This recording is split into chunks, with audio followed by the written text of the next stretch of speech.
This just might be one of the prettiest breads that you can make. It's called Tiger Milk Bread. This one is 2 parts plain, 1 part chocolate, and I ate this for girl dinner for a full week with strawberry jam. This recipe comes from King Arthur flour, and it is a milk bread at its core, so we're gonna start with a tangzhong, where you cook part of the liquid and the flour together until you get this paste, which helps hydrate the dough, makes the bread softer, and makes the bread last longer. So after that was done, I just added it to my mixing bowl, and then I added my flour, sugar, dried milk powder, an egg, melted butter, and my activated yeast, which was mixed into lukewarm water and sat for 10 minutes.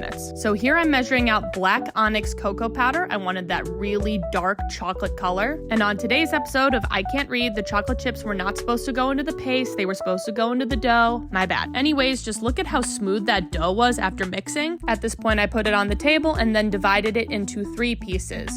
2 pieces are going to stay and just be the normal part of the milk bread, and that extra piece is going to get mixed with that chocolate paste. So I just shaped this normal part and put it into a bowl to proof, and then I added that third back to my mixing bowl along with my chocolate paste and mixed that up until it was homogeneous and again, nice and smooth. Even though I screwed up on the chocolate chips, it still ended up working out, thankfully. After that first proof, it's now time to get onto the shaping, which is how you get that beautiful zigzaggy pattern. So I deflated the dough and I wanted to make sure that I made it the right size to fit my pan. So here I am kind of using that as a measurement and a guide, stretching out that plain dough. And then I did the same with the chocolate dough, placed it on top and crimped it so that way it would all stay together. And then at that point, you just roll it up. I kind of wish I rolled it a little tighter. I think I would have gotten more cool zigzags. Pinch it shut and then cut it down the middle. From my understanding, you shape this more or less like a babka. So I made these stripy side up, put one on the bottom, and then just twisted them together. I tucked in my ends and made sure that it would fit into my pan, and I plopped it in there for its second proof. I'm also using a standard loaf pan, which is somewhere around 8x4. After proofing, I brushed it with an egg wash, and then I had this vanilla bean sugar, and this felt like the perfect opportunity to just pour it on top,